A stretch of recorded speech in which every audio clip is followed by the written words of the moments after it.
আসসালামু আলাইকুম। আপনারা সবাই কেমন আছেন? আশা করি আলহামদুলিল্লাহ ভালো আছেন। আমিও ভালো আছি, সুস্থ আছি। রাত্রের থেকে ভিডিওটা শুরু করলাম। এখন বাজে হলো 11টা। এখানে চটপুরির দোকান খোলা, ফুচকা বিক্রি করতেছিল, ফাস্টফুড জাতীয় সবই বিক্রি করে এখানে। আর চা, আমার মেয়ে আবার চা খাবে, আমিও চা খাবো। একটু চা আনতে গেছে আমার মেয়ে, এই জন্য চা, ওই যে চা বিক্রি করতেছিল, মালাই চাটা অনেক মজা এখানকার জাকির হোসেন রোডের।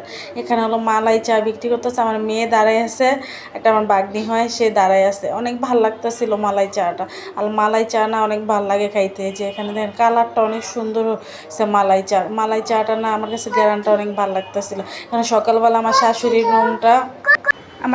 রুমটা আমি গুছাই নিতেছিলাম। রুমটা আমি সুন্দর করে ঝাড়ু দিয়ে নিলাম। আমাদের বাসায় আবার আজকে মেহমান আসবে, তো তাই রুমটা আমি সুন্দর করে ঝাড়ু মারু দিয়ে তারপরে হলো গুছগাছ করতেছিলাম। আর এলোমেলো আমার একটু ভাল লাগে না। এখানে দেখে আমার শ্বশুর বাজার নিয়ে আসছে, গরুর গিলা, কলজা, ফেসফা নিয়ে আসছিল। এটা আমি সুন্দর করে ধুয়ে চুলায় দিয়ে দিচ্ছি। চুলায় দিয়ে সিদ্ধ করে নেব। সিদ্ধ করে তারপরে কাইটা নেব। যে সিদ্ধ হয়ে গেছে, আমি আবার বোকামি করছি, একটু কাইটা দিতাম। এটা কাইটা আমি সুন্দর করে রাইখা দিছি। গরম পানি দিয়ে ধুয়ে পরিমাণ মতন তেল দিয়ে নিলাম। তারপর দারচিনি এলাচ দিয়ে নিলাম। দারচিনি এলাচ দিয়ে তারপরে হলো 2টা তেজপাতা দিয়ে দিলাম। পরিমাণ মতন পেঁয়াজ দিয়ে দেবো। গিলা কলজাত না পেঁয়াজটা একটু বেশি দিলে কি হয়, ভালো হয়। এখানে হলো আমি পেঁয়াজটা সুন্দর করে ভাজা করব। ভাজা করে তারপরে হলো আদা রসুন বাটা দিব। আদা রসুন বাটা দিয়ে তারপরে হলো একটু পানি দিব, বেশি পানি দিব না। আর গ্যাস না একদমই নাই, গ্যাস একবারে চলে গেছে মোটামুটি।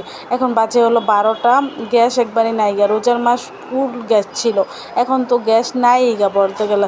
অল্প গ্যাসে রান্না করতেছিলাম। এখানে লবণ দিয়ে দিলাম 2 চামচ, তারপর হলুদের গুঁড়া দিয়ে দিব 3 চামচের মতন, তারপরে মরিচ দিব 4 চামচের মতো। আমরা তো একটু ঝাল বেশি খাই, এই জন্য মরিচ 4 চামচ দিয়ে এটা সুন্দর করে কষে তারপরে হলো ওই যে ফেসপা, গিলা, কলজা, গরু রেডি আবার আমি সুন্দর করে ধুয়ে রাইখা দিছি।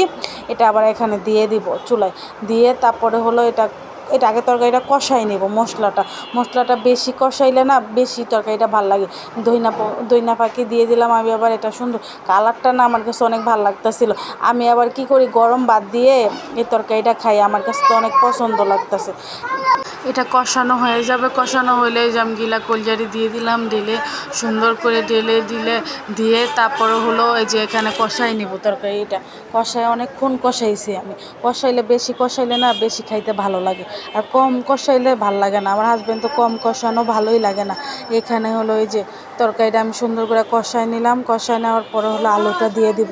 আলুটা দিয়ে তারপরে হলো এই যে আলুটা দিয়ে দিব। আলুটা দিয়ে তারপরে এটা কষানোর পরে হলো গরম পানি আমি দিয়ে দেবো। গরম পানিটা দিলে কি হবে, তাড়াতাড়ি হয়ে যাবে। আর গ্যাস চলে গেছে।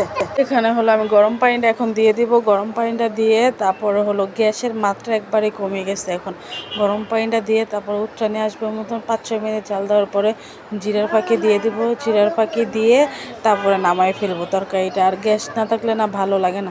চুলা বেশি মেহমান আসলে না গ্যাস না থাকলে না। রান্নাবান্না কম করছি আজকে, শর্টকাটে রান্না করছি। রান্না করছি আর গিলা কলজা রান্না করলাম। তারপর একটা গুঁড়া মাছ চচ্চড়ি করছি টমাটো দিয়ে। এই যে আমডালটার কালারটা অনেক সুন্দর আসছে। যে আমডালটাও সুন্দর করে রান্না করছি। আমডালটা তো আমার অনেক পছন্দ। পাট শাক দিয়ে আমডাল অনেক ভালো লাগে আমার খাইতে। এখানে হলো এই যে আমডালটা রান্না করা হয়ে গেছে।